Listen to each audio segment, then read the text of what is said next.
Tout ça. Ok. Donc tu sais ce que tu vas dire? Oui, que c'est la fête du slip. Ah bon? C'est Que original. que nous avons un grand tube Le tube de qui est prêt l'été. à sortir. Le tube de l'été, 2 minutes. Le Là. tube, le tube de l'été 2020. Sensationnel. Ça va donner. Sensationnel. La fête du slip. Ok. La fête du masque, la fête du slip. Ok, c'est parti. Allez, c'est parti. Un mot qui.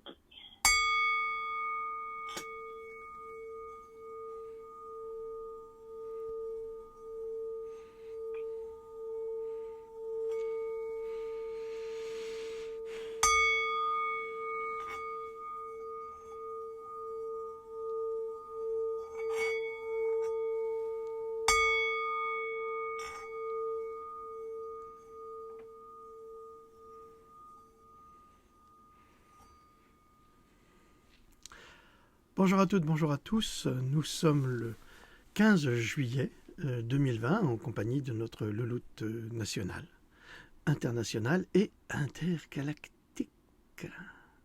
Yes. Bonjour tout le monde. Alors, aujourd'hui, à la demande générale, je vais vous chanter El Sombrero. Non, je vais vous faire la suite des Parasites. Ça commence fort. Ça commence fort. Ouais, parce qu'on a fait une petite vidéo de 2 minutes qu'on passera plus tard sur la fête du masque. Alors, comme nous l'avons constaté, notre président prend des décisions qui sont en dépit du bon sens et surtout en dépit du... Oh, qu'est-ce qu'il veut celui-là? Qu'est-ce que tu veux? Chichi, viens, allez, hop, hop, allez, hop, vas-y, monte. Hop là, voilà. Dis bonjour à la caméra. Voilà, Chichi, la petite terreur. Il est monté vers son papa. Il est monté vers sa papa. Allez, couche, couche. Couche sur papa, couche, couche. Voilà. Allez, allez, couche, mais je ne peux pas commencer. Voilà, c'est très bien. Donc, comme nous vous l'avons dit, nous constatons que M. Macron prend des décisions en dépit du bon sens et surtout en dépit du bon sens scientifique, puisqu'il nous impose pour le 1er août, d'ailleurs il n'est pas le seul, hein, pratiquement tous les chefs d'État européens et mondiaux ont la même exigence. Oui, comme par hasard. Comme par hasard, quand je vous ai dit la dernière fois que Bill Gates avait littéralement acheté les États, là il vient d'acheter l'Argentine hein, avec George Soros, donc ils feront ce qu'ils voudront, ce sont véritablement des criminels qui usent de leur pouvoir, exactement comme Monsanto, pour détruire la planète et pour nous imposer des politiques médicales, elles-mêmes en dépit du bon sens. Et donc là, M. Macron a décidé que le 1er août, eh bien, dans tous les espaces clos, alors clos en allemand c'est les WC, dans tous les espaces WC, vous serez obligé de porter un masque. Bon, quand c'est la grosse commission... C'est quand même incroyable, excusez-moi, mais c'est quand même incroyable de donner une date comme ça. Bon, donc en ce moment, c'est pas la peine, mais donc le 1er août, bien précisément, ben là, on aura besoin du masque. C'est quand même Voilà. une belle aberration quand même. La fête du slip, la fête du masque. C'est le 1er août, c'est carnaval. C'est-à-dire que le président décide qu'au 1er août, voilà. eh bien, nous serons tenus de porter un masque dans les toilettes. Version allemande. Alors, pour la grosse commission, on peut comprendre des fois. Des fois, c'est... Quand tu as mangé beaucoup de faillots avec du piment, là, je peux comprendre. Là, au secours, ouvrez les écoutilles, virez-moi la charogne de ce bateau, de ce navire. Donc là, je peux comprendre, mais au 1er août, pourquoi pas aujourd'hui, s'il y a un danger? Oui. Oui. Et pourquoi pas hier? Et pourquoi Exactement. pas demain? Bah oui, bah demain. Ça sera demain, obligatoire, à partir d'une date butoir. Et si tu mets pas ta masque, tu vas être piné. Tu vas recevoir une amende, comme au Canada. Est-ce que c'est une nouvelle escroquerie pour saigner les Français? En tous les cas, j'ai publié ce matin très tôt une très très longue traduction d'un journaliste américain qui prouve comment l'OMS, comment des scientifiques ont falsifié des études pour faire croire que le masque était nécessaire et qu'il servait à quelque chose. On n'a aucune preuve scientifique aujourd'hui en dehors de cette étude qui est falsifiée, donc c'est une fraude. En dehors de cette fraude scientifique, on n'a aucun document qui nous prouve que les masques sont nécessaires et peuvent protéger. Aucun. Alors, vous pouvez me sortir des arguments de n'importe quel médecin acheté par Big Pharma, ou incapable, ou bon à rien, ou mauvais à tout. Vous avez aussi de nombreux médecins qui vous expliquent que les masques, eh bien, au bout d'un certain temps, deviennent plutôt toxiques, ils se retournent contre l'utilisateur. C'est-à-dire que il est très simple de comprendre que lorsque vous respirez, vous fournissez de l'oxygène à vos cellules. Et quand vous expirez, eh bien, vous expirez ce gaz carbonique qui a été traité et que votre corps rejette naturellement. Quand vous avez ces masques, eh bien, vous tentez d'expirer, donc il y a une force qui est produite pour ressortir ce gaz carbonique, et en même temps vous le réaspirez parce qu'il ne sort pas à l'air, il est prisonnier de ces masques. C'est pour ça que beaucoup de gens ont des maux de tête. Pourquoi ? Parce qu'ils respirent du gaz carbonique qui n'est plus bon, qui doit être évacué, et que le corps évacue naturellement. D'autres tombent dans les pommes, c'est pour ça qu'on recommande justement aux conducteurs, en espace clos, de surtout pas mettre de masque quand ils conduisent. Les chirurgiens, maintenant, on leur interdit la clim, la ventilation, alors ils se retrouvent avec un attirail qui ne leur permet plus, qui permet plus au corps de respirer. Ils peuvent tomber dans les pommes, tomber malades et devenir eux-mêmes des vecteurs de maladies. Si vous avez des problèmes bucco-dentaires, quels qu'ils soient, gingivite ou des traitements de racines mal faits, et dans 98% des cas, ils sont mal faits, eh bien vous avez des anaérobies, et ces anaérobies, c'est comme dirait la vérité si je mens, c'est la porte ouverte à toutes les fenêtres. Et alors là, tu as tous tes microbes, toutes tes bactéries qui en fait se surdéveloppent dans ta bouche.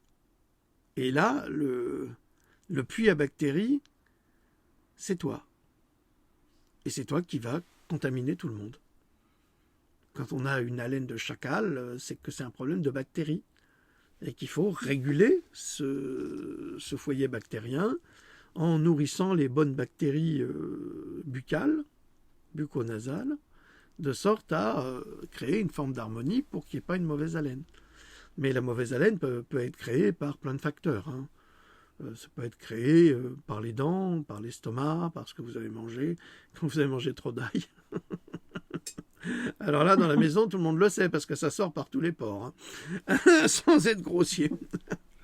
Bon, est-ce qu'on a autre chose à ajouter, Dame Louloute ? Et puis une grosse fatigue aussi. Moi, j'ai une amie qui met un masque, qui est obligée de mettre le masque toute la journée, mais elle est épuisée complètement. Et puis d'ailleurs, cette amie a créé un herpès labial. Oui. À la suite de ce port du masque, 8 heures de temps. Donc, c'est vraiment des foyers à bactéries. Et ce qu'il y a d'extraordinaire, c'est que, comme ce sont les cordonniers les plus mal chaussés, vous le savez bien, eh bien, nous sommes très mal chaussés avec nos dirigeants, d'une part. Tant qu'on parle de chaussée, ça va.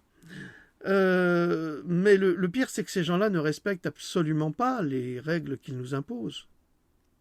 Donc, on se demande à quel niveau leurs décisions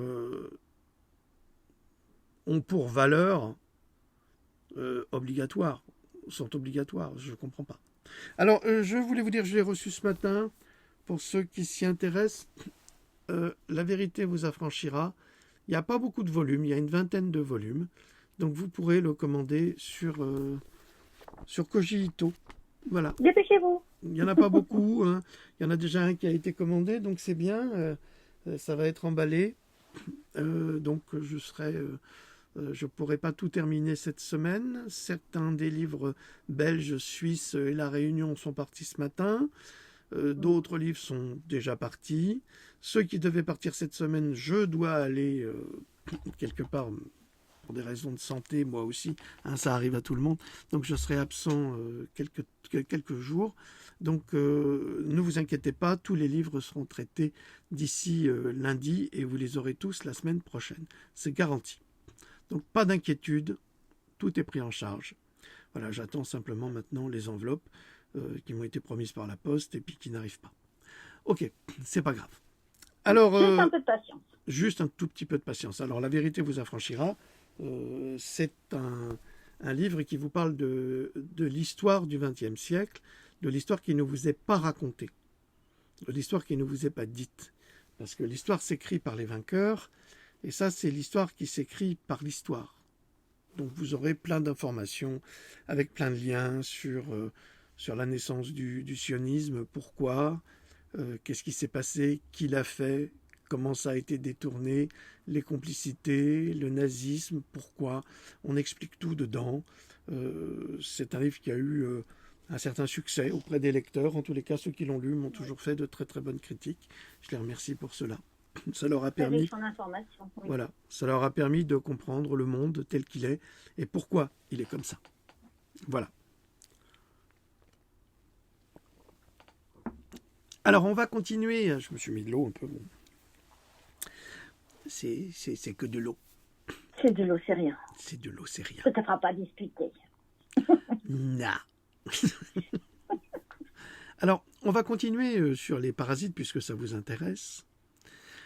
Et nous nous étions arrêtés aux fluides, c'est-à-dire les animaux de compagnie et autres animaux peuvent être une source potentielle de parasites qui peuvent affecter les enfants en raison de leur habitude d'être intimes avec les animaux domestiques et leur corps.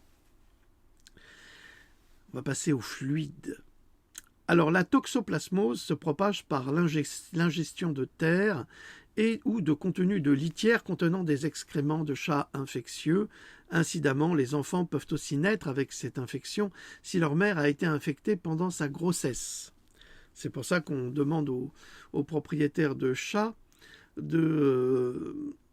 quand elles sont enceintes, de se débarrasser de leurs chats parce que ceux-là ont l'habitude de gratter la litière avec leurs petites pattes et leurs griffes et transportent des germes sur leurs griffes. Et si les mamans sont griffées, elles peuvent développer la toxoplasmose. Mais il y a aussi quelque chose qu'on a tendance à oublier de dire, c'est que lorsque l'on vit en compagnie d'animaux, on fabrique aussi soi-même son immunité.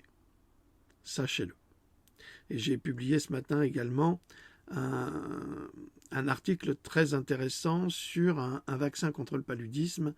Et on se rend compte que le vaccin contre le paludisme fonctionne au début, je dis bien au début, mais pas longtemps, et qu'après, il crée une quantité de pathologies pour les enfants, et qu'on s'est rendu compte que les enfants qui vivent dans ces milieux où il y a le palu, eh bien, ils développent eux-mêmes leur immunité. Même les nourrissons développent leur immunité à travers le lait maternel. Donc le vaccin ne se rend pas nécessairement utile, comme d'habitude. Donc, la toxoplasmose, les chats. Vous avez aussi la strongyliodose, causée par une infection par un ver et particulièrement dangereuse pour les enfants qui ont un système immunitaire affaibli. Elle est acquise lorsque les larves, donc soit des vers immatures, dans un sol contaminé par des excréments humains infectés, entrent en contact avec la peau et la pénètrent. Alors là, ça passe pas par la bouche, ça passe pas par les oreilles, ça passe pas par le nez ni par les yeux, ça passe directement par la peau. Alors, je vous ai parlé hier des problèmes d'hygiène, des personnes malheureuses qui sont dans le besoin et qui vivent dans des conditions difficiles en ville et qui n'ont pas accès à des bains municipaux ou tout simplement à des toilettes. Alors ils vont se soulager, comme n'importe quel être vivant, dans un coin. Et t'es de ma coin, toi? Bah oui, ça se sent. Et donc dans leur selle, s'ils sont contaminés par certains parasites, eh bien, il y a les œufs de ces parasites qui vont se surdévelopper et puis qui vont bouger, évidemment, ne vont pas rester forcément toujours dans la masse obscène et puante. Et s'ils font ça dans les parcs pour enfants, eh bien, les enfants peuvent rentrer en contact avec justement ces parasites et être contaminés à l'insu des parents. C'est-à-dire que vous ne pouvez pas vous douter que... Tu veux descendre? Au revoir. Elle est partie. Vous ne pouvez pas vous douter que votre enfant a été en contact avec les vers des selles, pas des selles, mais des selles, des cacas d'une personne qui aurait été elle-même contaminée, mais ça, nous n'en savons rien.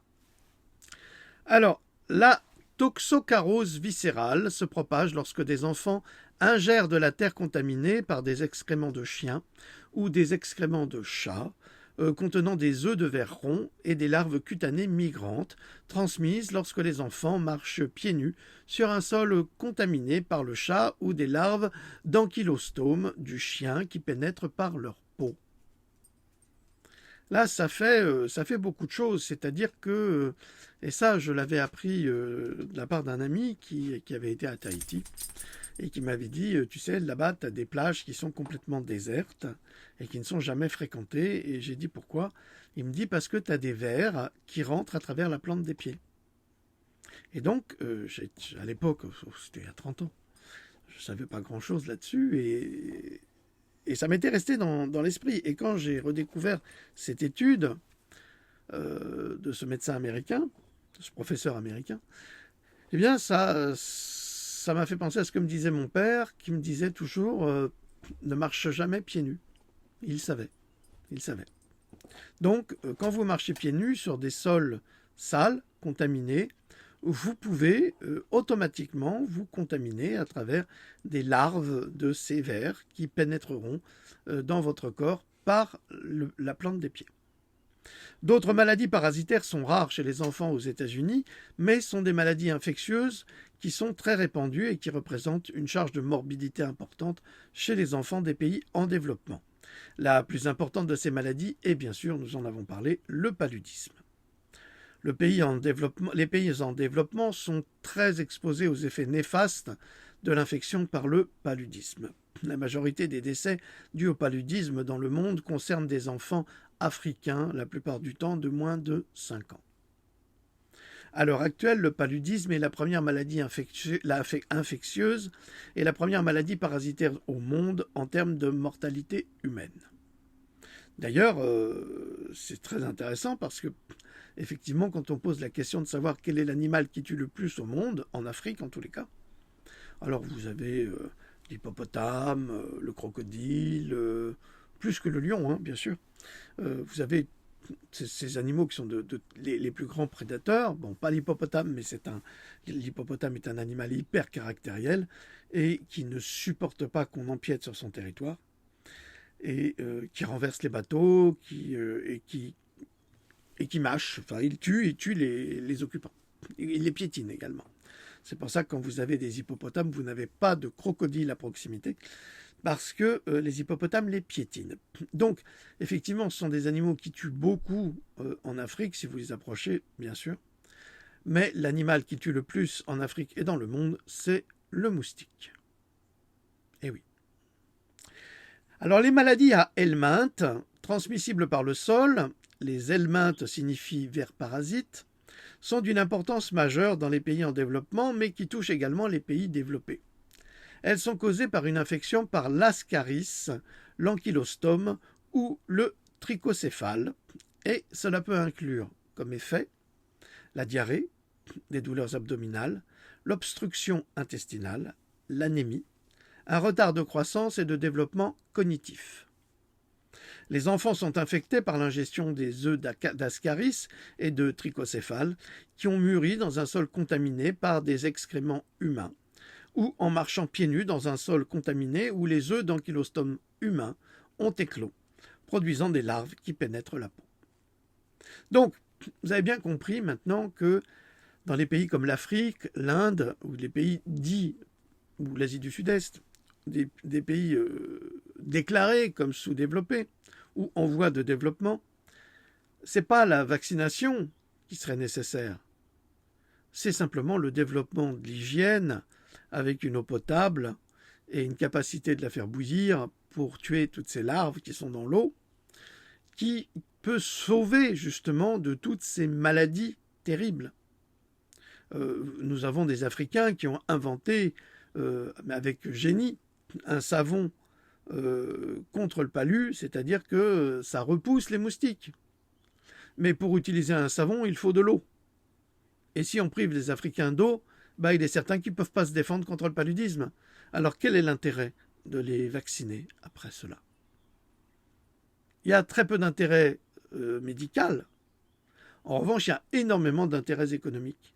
C'est pour ça que l'on préfère maintenir dans la misère tous ces pays, parce qu'on peut leur vendre nos saloperies puisqu'on n'a rien d'autre à vendre.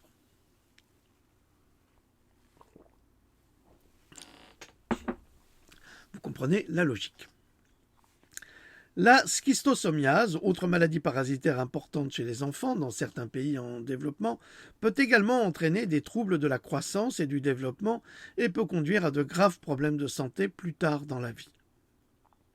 La schistosomiase est causée par un helminthe, donc un de ces vers qui sont dans la terre, qui passe une partie de son cycle de vie dans certains types d'escargots et qui pénètre la peau des personnes lorsqu'elles se tiennent debout ou qu'elles nagent dans l'eau où vivent les escargots. Donc si vous vous baignez dans les rivières et qu'il y a des escargots, alors c'est un signe de bonne santé de la rivière, certes, mais c'est également un signe qu'il y a des vers dans ces rivières. Et que ces rivières, dans ces rivières, ces vers peuvent vous investir et vous contaminer. L'helminthe responsable de l'onchocercose ou la cécité des rivières est transmis par la morsure d'un type de mouche noire qui se reproduit près des eaux courantes.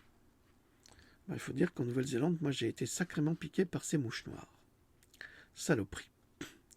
Elle peut provoquer des démangeaisons et des troubles de la vue chez les enfants et entraîner la cécité à l'âge adulte. Les enfants sont infectés par l'helminthe qui provoque une filariose lymphatique par le biais des piqûres de moustiques. Les dommages causés au système lymphatique des enfants sont le plus souvent asymptomatiques, mais peuvent devenir symptomatiques à la puberté et entraîner un gonflement des bras et des jambes et un scrotum élargi et rempli de liquide à l'âge adulte. Donc si vos enfants ont ce type de symptômes, il faut les traiter le plus vite possible et même régulièrement pour se débarrasser de ces filarioses lymphatiques, si c'est encore possible, car ils pénètrent dans les tissus, et comme j'ai fait la mauvaise blague hier, tissus ou tissus passés, pareil, c'est le même prix. Donc ils pénètrent dans les tissus, et après, on est dans le verre.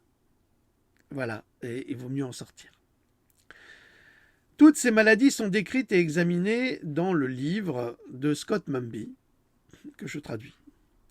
L'Organisation mondiale de la santé recommande une vermifugation massive, notamment dans les écoles, lorsque plus de 20% de la population est soupçonnée d'être infestée par des parasites.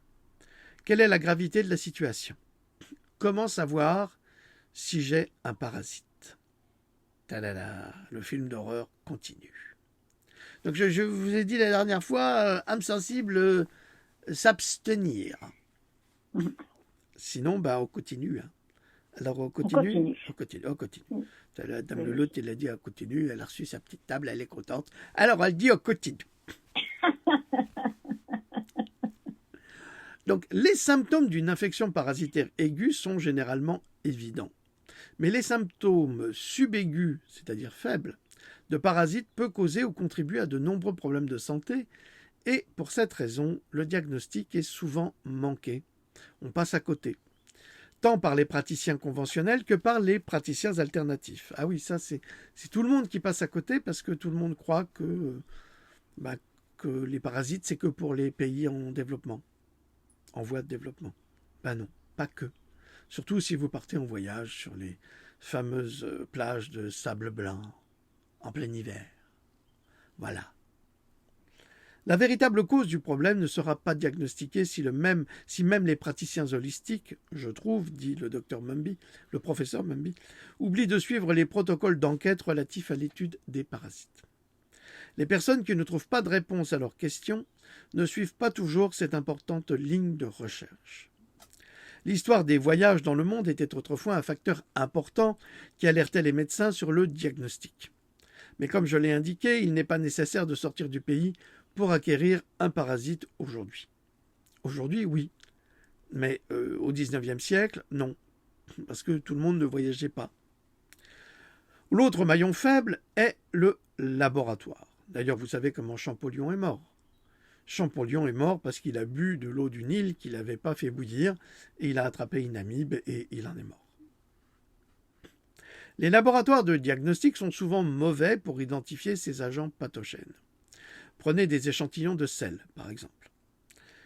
Généralement, la personne qui est affectée à regarder des échantillons de caca toute la journée est un débutant en laboratoire et quelqu'un de peu expérimenté. Parce que, évidemment, les chercheurs ils vont dire « Attends, j'en ai marre de passer ma vie dans la merde, maintenant c'est à toi d'apprendre. » Mais le problème, c'est que il faut avoir un œil aguerri pour déterminer si oui ou non. Il n'y a pas que les résultats d'analyse, il y a aussi la texture, il y a aussi la matière, glaireuse ou pas. Bon, les propriétaires de chiens et de chats savent de quoi je parle, parce que nous regardons souvent les selles de nos animaux de compagnie pour voir si tout va bien, parce que c'est un signe. Il suffira d'un signe. Un matin. De nombreux laboratoires médicaux sont équipés pour identifier le parasitisme manifeste lorsque le rendement des échantillons peut être élevé. Lorsque le pourcentage de rendement est faible, l'organisme passe souvent à la trappe. Et oui, parce que souvent dans les analyses, les chercheurs vous disent « Qu'est-ce que je dois chercher ?» Et on leur dit « Tu dois chercher ça. » Et c'est ce qu'ils font. Mais ils ne cherchent pas le reste. Parce qu'il y a tellement d'autres choses qui peuvent se manifester, on ne leur a pas demandé, alors ils ne cherchent pas. Et si on s'est trompé de demande, eh ben, on passe à côté. En outre, les espèces de parasites exotiques sont plus souvent reconnues que les espèces non exotiques et les organismes parasitaires commensitaires peuvent être négligés ou sous-déclarés. Ben oui, c'est comme les cordonniers sont les plus mal chaussés, donc tous ces parasites que l'on connaît, que nous fréquentons au quotidien, on les fréquente tellement au quotidien que quelque part on ne les voit plus. Alors on passe à côté. Ça passe encore à la trappe. À la trappe. C'est drôle ce mot, à la trappe. Tout dépend comment on l'écrit. Ah ben non, c'est pas le moment. C'est pas le moment. Je peux pas répondre. Alors, les laboratoires ont également tendance à ignorer ce qu'ils considèrent comme des commensaux. Donc c'est ces vers, c'est ces parasites qui sont au quotidien autour de nous. Et ne signalent pas leur présence, même lorsqu'ils sont présents, en négligeant le fait que des organismes tels que le candida peuvent facilement devenir un agent pathogène, c'est-à-dire un parasite, chez une personne dont le système immunitaire est affaibli. Alors vous allez me dire, le candida, c'est une candidose, c'est pas un parasite. Oui, mais ça devient parasitaire. C'est comme un lichen, c'est un parasite. Alors, le candida albicans, par exemple, c'est un symptôme. C'est un symptôme parce que pratiquement toutes les femmes qui ont un cancer du sein ou du col de l'utérus ont un candida albicans. Alors vous allez me dire, mais comment se débarrasser d'un candida albicans? Alors vous avez la technique de la médecine allopathique, et puis vous avez d'autres techniques qui sont plus naturelles et qui sont une hygiène de vie. C'est-à-dire cesser de manger du sucre, cesser de manger des gluten, manger une alimentation non pas acide ou en acidose, qui vous met en acidose, mais plutôt une alimentation alcaline. De sorte que vous nettoyez votre intestin de ce candida albicans qui se surdéveloppe dès que vous lui donnez du sucre, des sodas, de l'alcool, des gluten. Voilà, tout ce qui va nourrir en fait toutes ces bactéries, tous ces champignons, parce que c'est un candidat. Pourrait-on dire que Emmanuel Macron est un candidat albicans? Pardon. La vérité sort de la bouche des savants. Eh bien, si vous voulez mon avis, je crois que vous le voulez, je vous le dirai pas, mais vous vous en doutez. Voilà. Alors, nous parlerons plus tard des tests immunitaires tels que les échantillons de salive à la recherche d'anticorps contre des parasites courants. En outre, les espèces exotiques sont plus souvent reconnues que les espèces non exotiques et les organismes parasitaires commensitaires qui peuvent être négligés ou sous-déclarés. Pourtant, ils sont là et ils posent des problèmes. Mais on est plutôt fier de découvrir un parasite exotique en se disant « bah oui, c'est surtout ça », en oubliant que dans le corps, c'est la guerre des parasites. Donc, c'est vraiment la fête du slip dans le corps. C'est-à-dire que tous ces parasites se battent entre eux. Et comment se battent-ils? Ils se disputent l'alimentation. Ils se disputent la nourriture du sujet. Alors vous allez manger un bon pain avec un bon fromage. Et là-dessus, vous aurez des parasites qui vont se jeter dessus. Et qui ne vont pas plaire à d'autres parasites. Qui vont vous envoyer un message en disant « non, nous, on ne veut pas du salé, on veut du sucré ». Ils envoient un message au cerveau et le cerveau va manger du sucré. Et donc, on va avoir des fringales injustifiées à n'importe quelle heure du jour ou de la nuit parce que vos hôtes, qui sont dans vos intestins ou dans vos tissus, eh bien, ils vous réclament pitance. Je sais que c'est affreux de penser à ça, c'est alien un peu. Ouais, c'est un peu alien, mais c'est la nature. Donc ça, pardon, ça fait partie des signes. Comme quoi ça peut faire partie des signes, en effet. D'accord. Les laboratoires ont également tendance à ignorer ce qu'ils considèrent comme des commensaux, donc c'est ces parasites qui vivent avec vous, et ne déclarent pas les avoir trouvés, même lorsqu'ils sont présents, ignorant le fait que des organismes tels que le candida peuvent facilement devenir des agents pathogènes, c'est-à-dire des parasites, chez une personne dont le système immunitaire est compromis. Nous parlerons plus tard, bon ça je vous l'ai déjà dit. Alors, symptômes de la maladie subaiguë, infection parasitaire. Alors, les symptômes chroniques. Alors, la diarrhée, les crampes intestinales, la constipation. Alors, à la télévision, ils vous vendent des dragées pour vous faire aller aux toilettes.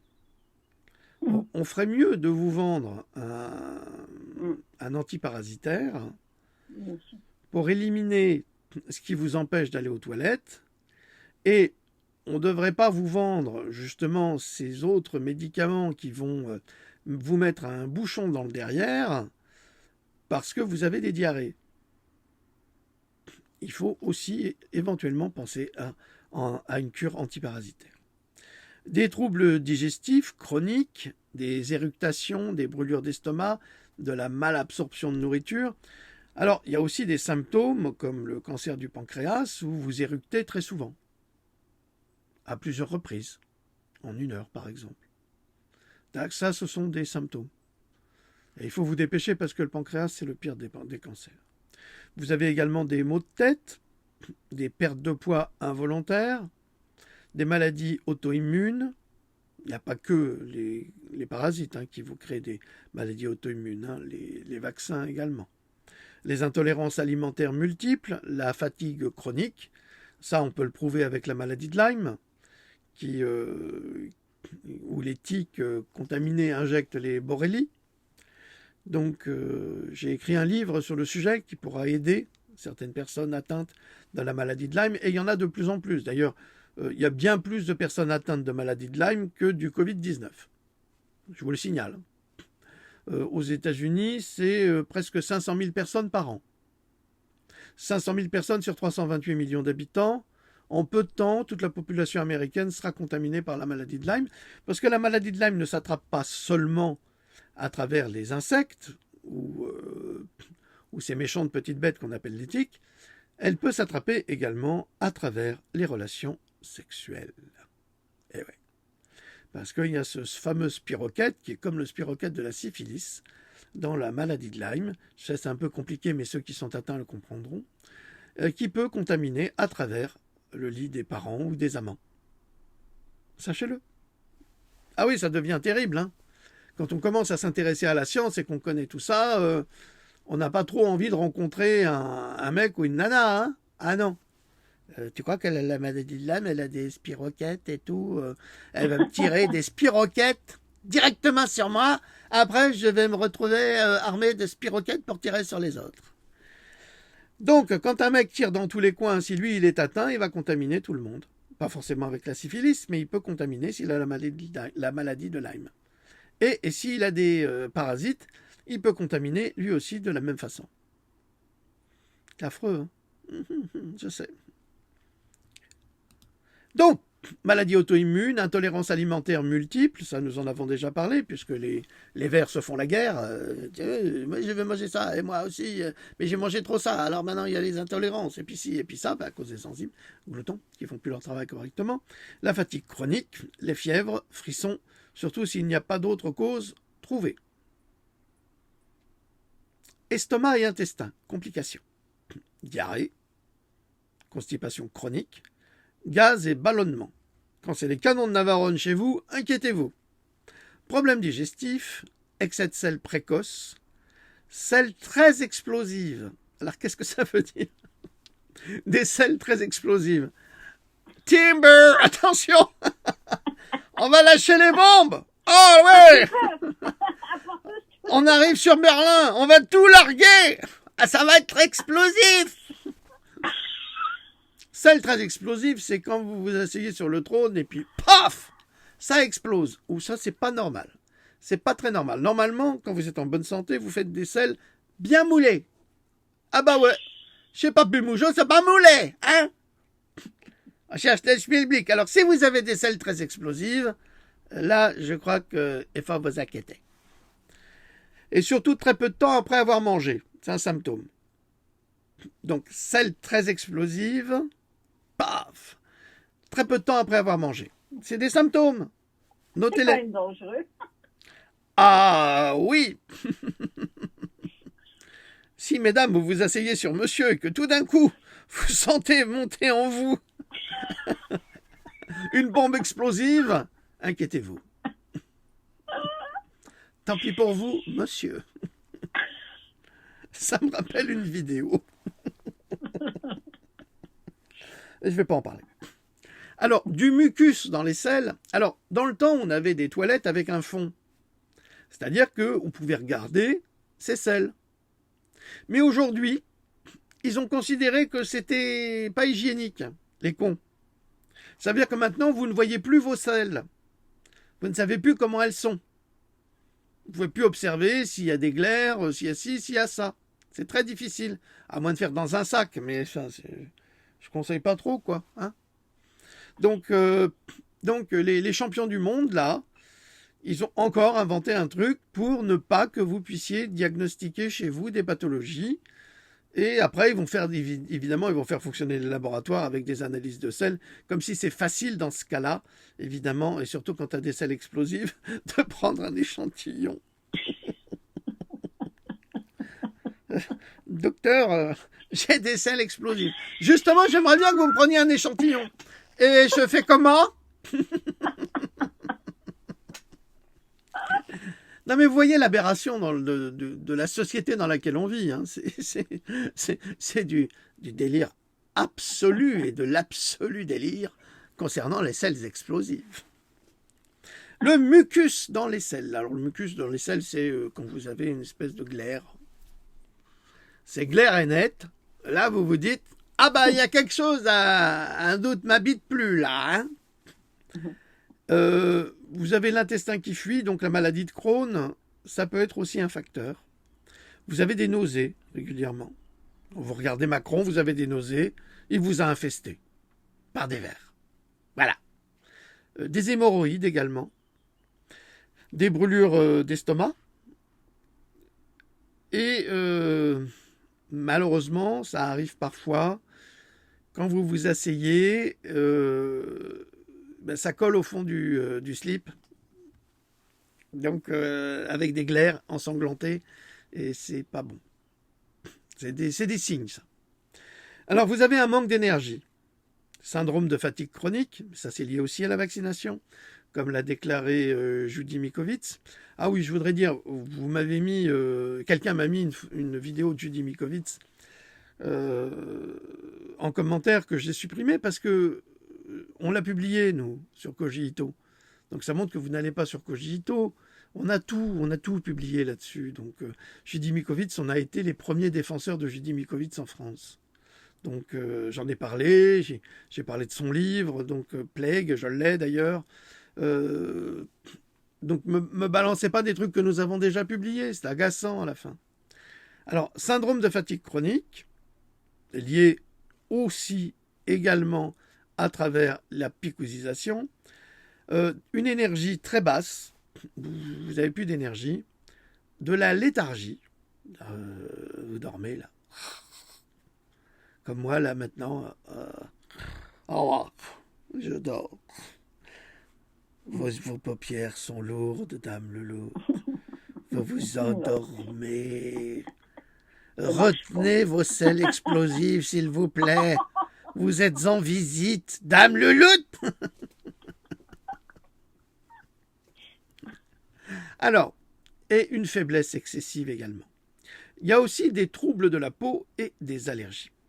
Les parasites sont souvent accompagnés d'une réaction allergique aiguë. Le corps, le système immunitaire attaque évidemment les intrus, mais les symptômes peuvent se perdre dans une vague confusion sur les réactions allergiques en général. Alors vous pouvez en réaction allergique avoir une peau sèche, tout d'un coup, que vous n'aviez pas avant. Avant, vous aviez une peau normale, et là, tout d'un coup, la peau devient sèche, comme celle d'un vieux lézard. J'ai pas dit craquelé, j'ai dit sèche. Les cheveux également, secs. Des cheveux cassants. Alors là, vous allez chez le coiffeur, vous n'auriez pas un shampoing anti-cheveux cassants? C'est pas le shampoing qu'il faudrait soigner, c'est les intestins. Vous avez aussi des chutes de cheveux. Des allergies alimentaires. Le nez qui vous démange. Chez Macron, c'est la farine. Démangeaisons anales. Toujours la main dans le slip, à vous gratter le derrière. Des réactions... Non, mais c'est pas drôle, dame Louloute. Non, c'est pas drôle. On entend tout ça, quand même. Imaginez quand même tous ces gens qui se grattent le derrière dans la rue. En Italie, je me souviens d'avoir vu quelqu'un qui, lui, se grattait devant. Mais alors allègrement. À Florence, juste à côté du Dôme, dans un café. Puis il y allait, hein. Il tirait sur la tige. Hein. Oh la vache, c'était un gros cochon celui-là. Alors, et après il vous tend la main pour vous dire bonjour. Ah ben non, merci, ça ira. Covid, je touche pas moi. Alors, des réactions allergiques aux aliments, des sensations de... ça va être désagréable ça. De mouvement sous la peau. Alien. Le passager. Je vous avais dit que c'était un film d'horreur. Des éruptions cutanées, de l'eczéma, des ulcères cutanés, des lésions papulaires, des gonflements. Alors, troubles de l'humeur et anxiété. Alors évidemment, il faudrait que ce soit des troubles qui arrivent à des gens qui n'ont pas un trop mauvais caractère. C'est-à-dire que si déjà vous avez quelqu'un qui a un mauvais caractère, qui fait la gueule tout le temps, soit il est systématiquement infesté, soit c'est simplement un trait de caractère ou un problème d'intestin, de toute façon. Alors des sautes d'humeur, de la nervosité, de la dépression, des oublis, une pensée peu claire, une agitation, une anxiété, des réflexes lents, un rythme cardiaque rapide, des troubles du sommeil, de l'insomnie, des grincements de dents pendant le sommeil. C'est pas la porte, c'est Bébert qui grince des dents.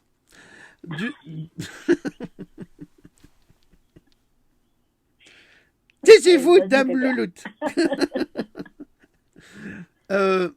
Il vous arrive de mouiller votre lit.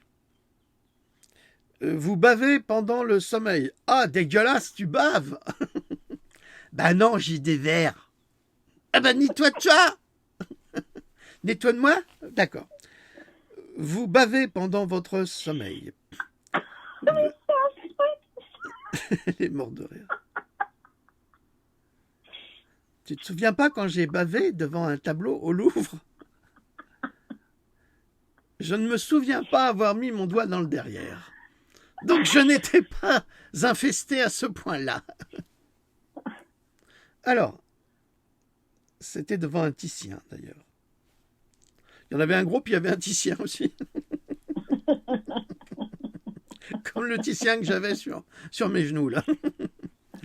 Alors, sommeil perturbé, réveil multiple, des problèmes de poids et d'appétit. Les parasites volent à l'hôte les nutriments essentiels, laissant l'hôte avec les graisses, les sucres et la malbouffe. Parce que les parasites, contrairement à nous, ils font des choix. Ils vont prendre le caviar et ils vont vous laisser le pain de mauvaise qualité. Ils n'en veulent pas. Non, non, eux, ils prennent que de la qualité, que du bio. Donc, ils vous laissent la malbouffe. Et parce que les créatures sauvages n'aiment pas la malbouffe en général. Eh bien, les vers, ils sont aussi délicats. On pourra faire une capsule sur la philosophie du ver, comme Kafka avait fait le cafard. Ça m'a toujours donné le cafard, son truc. Selon le type d'une infestation parasitaire, l'hôte peut être boursouflé ou mal nourri. Prise de poids, obésité de longue date, mais ça c'est aussi les vaccins. Perte d'appétit, atteint d'une fringale incontrôlable pour manger plus que la normale et jamais à satiété. Incapacité de prendre ou de perdre du poids. Moi, je crois que je vais me vermifuger. Je crois que je reconnais beaucoup de choses. Alors, plein de... Non, mais il faut... Si vous donnez des conseils, il faut aussi essayer les méthodes. Il n'y a pas de raison. Je vais devenir mon propre cobaye. Au Far West, je serai mon propre cobaye. Alors, les plaintes relatives aux muscles et aux articulations. Certains parasites ne font que passer dans nos tissus. Ah, salut, je suis de passage. Comme si nous n'étions qu'une autoroute. Oh, je ne suis que de passage. Les parasites peuvent voyager jusqu'à presque tous les tissus mous, y compris les muscles et les articulations, où ils provoquent des douleurs. Les tissus mous. Là, ça m'inquiète un peu parce que nous, les hommes, nous avons un sacré tissu mou. Bon, chez certains, ça vermisseau, je compatis. Mais s'ils sont dans le tissu mou, ah la vache! Ah bah mince alors! Qu'est-ce qu'il en sort? Douleurs musculaires, douleurs articulaires, crampes musculaires, engourdissement des mains et ou des pieds, douleurs cardiaques. Fibromyalgie également, mais aussi causée par les vaccins, douleurs arthritiques, etc. Donc vous voyez, on a des troubles qui sont très ressemblants. Et c'est pour ça qu'il faut que, pour diagnostiquer une maladie, on doit travailler par élimination. Et comme certains, par exemple, certains oncologues, donc cancérologues, eh bien, font arracher les dents de leurs patients qui ont des cancers. Parce que les traitements de racines sont mal faits à 98%. Ah ben, j'en sais quelque chose, hein. J'ai commencé un livre là-dessus. Ça a failli me tuer. Donc, et ça, c'est de la faute des mauvais dentistes, parce qu'il y a beaucoup de mauvais dentistes, et vous avez quelques bons dentistes qui sont d'ailleurs persécutés par les mauvais. Parce que les mauvais préfèrent la rentabilité, et les bons préfèrent ne plus revoir leurs patients. Donc, vous comprenez un petit peu. Donc, certains oncologues font arracher toutes les dents. Comme ça, il n'y a plus de risque de contamination à travers les canaux radiculaires mal nettoyés et qui sont des foyers à bactéries anaérobies.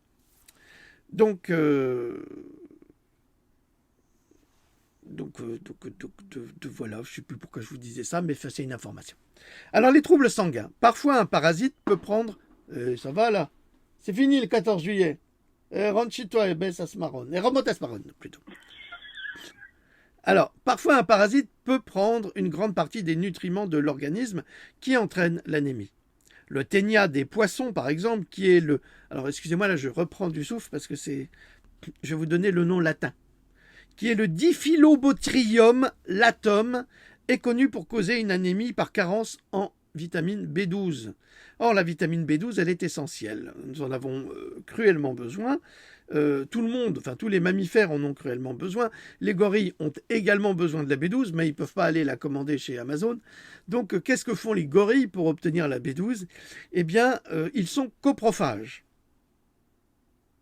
Dame Louloute, c'est quoi un coprophage? Eh bien, tu vas nous dire ça tout de suite. Merci, Madame Ferrari. Lolo Ferrari. Eh bien, copro, caca, phage, mangeur de caca. Alors, qu'est-ce que ça veut dire? Est-ce que les gorilles mangent leurs excréments parce qu'ils aiment fouetter de la gueule? Eh bien, non, pas du tout. Ils mangent leurs excréments parce que quand leur alimentation, tout ce qu'ils mangent, passe dans le système digestif et les intestins, et qu'ils éjectent leurs fesses, eh bien, cela sécrète de la vitamine B12, et cette vitamine B12, ils la trouvent dans leurs propres excréments. Voilà. Donc nous, nous, on ne peut pas, parce que si on mange notre caca ou le caca de son voisin, on risque quand même de développer la polio. C'est juste pour vous le dire. Donc ça ne se fait pas, mais eux, ils peuvent, sans avoir la polio. Donc vous avez une hypoglycémie, vous pouvez développer de l'hypoglycémie ou de l'anémie. Alors pour les gens qui ont des problèmes d'hypoglycémie et d'anémie, essayez de regarder si ce n'est pas un problème de parasite. Problème sexuel, ça devient intéressant, Dame Louloute, et reproductif avec un système immunitaire affaibli causé par les parasites et leurs déchets. Alors j'ai vu un commentaire, alors je ne savais pas quoi trop penser. C'était un jeune homme qui posait la question de savoir si la stérilité était héréditaire. Le mec n'avait pas compris que ses parents ne pouvaient pas être stériles puisqu'il avait été enfanté. Je pense qu'il doit avoir des parasites dans le cerveau, un petit peu. Alors vous pouvez également faire l'expérience suivante, l'impuissance masculine. Oui, ça arrive, c'est... Le dysfonctionnement érectile, ça arrive malheureusement. Les candidats, infection à levure, vous avez votre mambo sapin et là des petites boules de Noël blanches, c'est un peu sur les décorums. Alors voilà, les candidats. Infection des voies urinaires. Là, quand vous avez de la brûlure à la miction, ça fait... Ouf, c'est dur. Des kystes et des fibromes. Des problèmes menstruels pour les femmes. Des problèmes de prostate pour les hommes. De la rétention d'eau pour tout le monde. Autres symptômes, excès de salive, oreilles qui démangent, vision peu claire, mauvaise haleine, mauvaise réponse immunitaire, fièvre, problèmes respiratoires, péritonite, donc ça c'est quand vous avez une appendicite, symptômes viraux ou bactériens chroniques, odeur corporelle, là c'est quand tu sens la hyène. Qu'est-ce qu'un parasite? Et on finira là-dessus, parce qu'il ne nous reste plus longtemps. Qu'est-ce qu'un parasite? Un parasite est un organisme étranger qui n'appartient pas à l'espèce qui vit sur ou dans une autre forme de vie et qui se nourrit et se protège de son hôte sans rien donner en retour. Ouais, ça me rappelle un peu le président et puis toute son équipe de bras cassés. Ça, c'est vraiment des parasites. Le mot grec parasitos signifie nourrisseur parallèle ou alternatif, qui n'est pas sans rappeler nos politiques, bien sûr. Un parasite peut tuer son hôte. C'est ce qu'il a fait avec les Gilets jaunes. Cela n'a pas d'importance pour le parasite, car il lui fournit à lui et à sa progéniture leur nourriture à volonté. Eh bien oui, puisque nous ne cessons de payer des taxes et des impôts, nous nourrissons les parasites. La progéniture peut atteindre son prochain hôte avant que l'ancien ne meure. C'est-à-dire qu'ils sont intelligents, ces parasites. Ils vous sucent le sang, et si vous mourrez, c'est pas grave, ils passent chez le voisin. ou chez le concubin, ou chez le mari, ou la marraine, ou n'importe qui, quoi. Les parasites sont donc potentiellement dangereux si l'organisme étranger s'empare de ce qu'il veut, mais sans nuire à l'hôte, de quelque manière que ce soit. Nous pouvons utiliser un autre mot, le mot commensal. Mais comment ça? Non, mais comment sale? Les bactéries dans nos intestins, les bonnes en tout cas, qui aident à digérer notre nourriture et à libérer des nutriments, ne nous nuisent pas. Elles sont donc commensales. D'autres organismes qui prennent mais aussi donnent quelque chose en retour sont appelés les symbiotes. Bon, pour tous ceux qui ont vu Stargate SG1, le symbiote. Bref. Cela signifie vivre ensemble, une sorte de partenariat. Il n'y a pas de véritable symbiote chez les parasites humains. Mais un exemple simple serait la relation de pollinisation entre les insectes et les fleurs, et les insectes se nourrissent de ce nectar et font partie de la plante et sont ainsi mieux protégés et protègent également cette plante en lui permettant de se reproduire. Toutefois, on entend généralement par symbiose stricte deux organismes vivant ensemble en contact permanent. Un exemple familier est le lichen qui pousse sur les rochers et les arbres. Il s'agit d'un duo composé d'un champignon et d'une algue en combinaison. Les algues peuvent transformer la lumière du soleil pour fabriquer des aliments. Le champignon lui-même ne peut pas faire cela, mais il peut digérer la matière organique morte, ce qu'une algue ne peut pas faire. Et pour les champignons, il existe des remèdes avec 6 champignons différents qui peuvent vous aider. Ça ne réussit pas à tout le monde, je vous le dis tout de suite, mais c'est utilisé dans certains traitements contre le cancer et contre certaines maladies parce que ça renforce le système immunitaire. Ok, je crois qu'on a fini pour aujourd'hui. Ça continue, hein. On est là, je suis qu'à la page 40, on aurait encore 52 pages, on aurait encore une douzaine de pages à lire, donc on peut continuer ou on peut s'arrêter. Je pense que là, vous avez quand même eu un panel d'informations très important et nettement suffisant pour vous permettre de vous faire une idée des dangers que provoquent les parasites au quotidien. Pour courir et se débarrasser vite des vers intestinaux. Eh ouais, et pourra faire des salles explosives dans les toilettes. N'oubliez pas. Tous à vos selles. Tous à vos toilettes, hein. Si après manger, vous courez exploser les toilettes, au secours, il y a des vers là-dessous.